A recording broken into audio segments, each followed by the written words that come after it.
Pythagoras is one of those figures where history and legend blend together, but his impact on philosophy is unmistakable. Living in the 500s BCE, he wasn't just a mathematician, he was the founder of a whole movement that combined science, spirituality, and strict daily rules.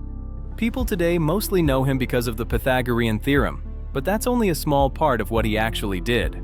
Pythagoras believed that the universe was built on numbers, not just in the sense of counting, but as the underlying structure of reality. He and his followers saw mathematics as a kind of key that could unlock the order behind everything: music, astronomy, nature, even the soul. For them, math wasn't a school subject. It was the foundation of existence. His community, the Pythagoreans, lived almost like a philosophical brotherhood. They followed strict diets, avoided certain foods, practiced self-discipline, and studied harmony in both music and behavior. They believed the soul went through cycles of rebirth, and that living a disciplined, balanced life helped purify it. The group became influential enough that they were involved in local politics, which eventually got them into trouble and forced them into exile. Socrates lived in the 400s BCE in ancient Athens. He didn't write books, didn't build schools, and didn't even claim to be wise. Yet he became one of the most influential thinkers in history simply by asking questions and making the people of Athens very uncomfortable in the process. His entire method was built on exposing contradictions in everyday beliefs. He would stop politicians, poets, craftsmen, anyone, and ask them to explain what they thought they knew. When their answers fell apart, he pushed deeper. To Socrates, wisdom wasn't about having the right answers, but recognizing how little you truly understood. His philosophy took shape in a city that prided itself on democracy and open debate. Yet the same society grew tired of him. Athens had recently lost a devastating war, political tensions were high, and people wanted stability, not a man walking around questioning everything.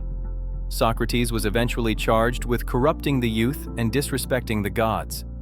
Rather than flee, he stood trial, defended his life's mission, and was sentenced to death by drinking poison hemlock. His commitment to truth, even over survival, became his lasting lesson. Socrates' impact wasn't recorded by himself, but through the writings of his students, especially Plato. Plato took the chaos of Socrates' questioning and turned it into one of the most influential bodies of thought in Western history. After witnessing the trial and execution of his teacher, he became convinced that democracy, as Athens practiced it, was deeply flawed. In his view, people often acted out of ignorance, emotion, and self-interest rather than reason. His solution was radical: a society guided by philosopher kings, leaders trained from childhood to understand justice, virtue, and truth. Plato explored his ideas through dialogues, using Socrates as a central voice. These writings covered everything from politics and ethics to metaphysics and education. His most famous concept is the theory of forms, the idea that the world we see is only a shadow of a higher, more perfect reality. To Plato, every object, action, and idea in the physical world was an imperfect copy of an ideal version existing beyond it. Understanding those ideals was the key to wisdom. He also founded the Academy, one of the earliest institutions of higher learning in the Western world. It became a place where thinkers trained in geometry, logic, and philosophy debated the nature of reality. The Academy shaped intellectual traditions for centuries and set the foundation for structured education. Aristotle didn't just study the world, he tried to organize all of it. After spending 20 years in Plato's Academy, he broke away from his teacher's idea of perfect forms and instead turned his attention to the physical world we actually live in. Where Plato saw ideal realities behind everything, Aristotle looked at the concrete facts right in front of him. He became one of history's first true scientists. Aristotle studied biology by dissecting animals, observed weather patterns, analyzed politics, questioned ethics, and even wrote about theater and poetry. If something existed, chances are he categorized it, defined it, or created a system to understand it. One of his biggest contributions was logic. Aristotle formalized the rules of reasoning, how to form arguments, how to test ideas, and how to separate good thinking from bad thinking. His system of logic became standard for nearly 2,000 years. In ethics, he argued that virtue wasn't about strict rules or extreme behavior. Instead, he believed in the golden mean, the idea that moral behavior is a balance between excess and deficiency. Courage isn't fearlessness or cowardice, it's the midpoint. Generosity isn't wastefulness or greed, it's finding the right amount. Aristotle also wrote Politics, where he analyzed different forms of government and suggested that stability comes from a strong middle class. Laozi, the legendary author of the Tao Te Ching, is one of the foundational figures of Eastern philosophy. While it's unclear exactly when he lived, his ideas shaped Taoism and influenced Chinese culture for over 2,000 years. Laozi believed that the universe follows a natural rhythm, the Tao, often translated as the way. Instead of fighting life, Laozi taught that true wisdom comes from moving with its flow. This is where the concept of wu wei comes in, non-forced action, or achieving results by aligning with circumstances rather than forcing them. His ideas weren't about passivity, they were about efficiency, like water, which is soft but powerful enough to carve stone over time. Laozi also emphasized humility, simplicity, and inner peace. He warned that too much control, ambition, or aggression leads to chaos, while balance brings harmony. These ideas influenced medicine, politics, martial arts, and spiritual traditions across Asia. Confucius lived over 2,500 years ago in ancient China, during a period when society felt unstable, corrupt, and divided. Instead of chasing power or riches, he dedicated his life to one mission: figuring out how people could live together with harmony, respect, and order. And the ideas he developed became the backbone of Chinese culture for centuries. At the core of Confucius's philosophy is the belief that a good society starts with good people. Not perfect people, but people who constantly aim to improve themselves. He emphasized virtue, education, and moral character as the real foundations of leadership. To Confucius, a leader shouldn't rule through fear or punishment. A true leader guides through example, showing honesty, kindness, and responsibility so others naturally follow. One of his most powerful ideas was Ren, often translated as humaneness or compassion. Basically, treating others the way you want to be treated.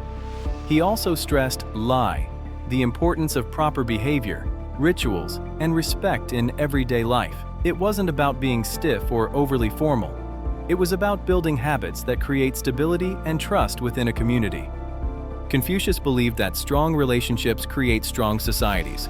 Parents should care for children, children should honor parents, rulers should act justly, and citizens should behave responsibly. These bonds, when nurtured, create balance and reduce conflict. René Descartes is often called the father of modern philosophy, mostly because he did something revolutionary. He questioned everything. Living in the 1600s, a time of scientific breakthroughs, religious conflict, and political uncertainty, Descartes decided that the only way to build real knowledge was to start from scratch. Forget traditions, forget authorities, forget what everyone assumes is true. He wanted certainty, so he began with doubt. He imagined that everything he believed might be wrong, even his senses. He asked himself, "What's the one thing I can't possibly doubt?" And that's how he arrived at his famous line, "I think, therefore I am." It meant that even if everything else was uncertain, the very act of doubting proved his own existence. Descartes also shaped the way science works today. He believed the universe ran on clear, predictable laws, like a giant machine, and that math was the best tool to understand it. His ideas helped inspire new methods of studying motion, geometry, and the human body. In fact, he even attempted to explain emotions and mind-body relationships long before psychology existed. His approach wasn't perfect. Critics later argued his split between mind and body created problems that philosophers still wrestle with today. But his influence is undeniable. Descartes pushed philosophy away from superstition and toward reason, structure, and evidence. He helped launch the scientific revolution, guided modern rationalism, and laid the foundation for everything from psychology to robotics. John Locke is often called the father of liberalism. and not without reason. His ideas shaped modern democracy, modern rights, and even the founding of the United States. Locke lived in the 1600s, a time when kings ruled by claiming God put them in charge. Locke wasn't buying it. He believed that people were born with natural rights, life, liberty, property, and that governments existed to protect those rights, not hand them out. If a government failed at that job, Locke said the people had the right to replace it. This idea was radical at the time, but it became the backbone of the American and French revolutions. Locke also shaped the way we think about knowledge. Instead of believing people were born with ideas already in their minds, he argued that the mind starts as a blank slate, a tabula rasa, and that everything comes from experience. That idea influenced psychology, education, and modern science. David Hume was the philosopher who said, "Show me the evidence." Writing in the 1700s, he took a scientific, skeptical approach to everything, especially human belief. Hume argued that most of what we consider knowledge is actually habit. For example, we assume the sun will rise tomorrow because it always has, but we can't prove it with absolute certainty. Hume's skepticism pushed him to question religion, miracles, and even the idea of cause and effect. He believed that humans rarely base their choices on logic. Instead, we follow emotions and instincts, then justify them afterward. This idea shaped modern psychology and behavioral science. He also believed that morality came from feelings, not reason. According to Hume, empathy, not logic, is what drives humans to treat each other well. Hume wasn't trying to destroy knowledge. He just wanted philosophy to stay honest. His work forced later thinkers to tighten their arguments, including Kant, who openly said Hume's ideas woke him from his dogmatic slumber. Immanuel Kant wasn't the type of philosopher you read casually. His writing is famously difficult, but the ideas inside changed ethics, politics, and how humans understand the world. Kant believed that humans shouldn't base morality on feelings or consequences. Instead, he argued that morality came from reason, from doing what was right simply because it was right. His key idea, the categorical imperative, basically says, if you wouldn't want everyone in the world doing something, then you shouldn't do it either. This created a new kind of ethics focused on duty and universal principles. Kant also transformed how we think about perception. He argued that the human mind isn't a passive receiver of information. It actively shapes the world we experience. Space, time, cause, and effect. According to Kant, these aren't things we discover. They're tools our minds use to interpret reality. Friedrich Nietzsche took philosophy and lit it on fire. Writing in the late 1800s, he challenged everything: religion, morality, tradition, even the way society defined good. Nietzsche believed that many moral systems held people back instead of pushing them forward. One of his biggest ideas was the will to power, the idea that humans thrive when they strive, create, overcome obstacles, and push past limitations. He criticized systems that taught people to suppress their strength or ambition. Nietzsche didn't mean political domination, he meant personal excellence. Another key idea was the Übermensch, or Overman, a person who rises above society's expectations and creates their own values. He also famously declared that God is dead, not as an attack on religion, but as a warning that traditional belief systems were losing influence, leaving society without a moral anchor. Nietzsche's writing style was sharp, bold, and often misunderstood. His ideas were twisted by others after his death, but his actual philosophy was about personal growth, authenticity, and breaking out of limiting systems. Simone de Beauvoir changed the way the world thinks about gender, freedom, and identity. Writing in the mid-1900s, she combined philosophy with real-world experience, exposing how societies limit women's roles, not through biology, but through expectations and social structures. Her most famous idea appears in her groundbreaking book, The Second Sex. One is not born, but rather becomes a woman. She meant that gender is shaped by upbringing, culture, and pressure, not just nature. De Beauvoir argued that women had been pushed into secondary roles for centuries, and that true equality required rebuilding society's assumptions about education, work, family, and autonomy.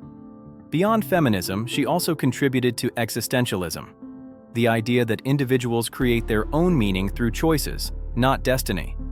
Her writing emphasized responsibility, freedom, and the need to break out of restrictive roles.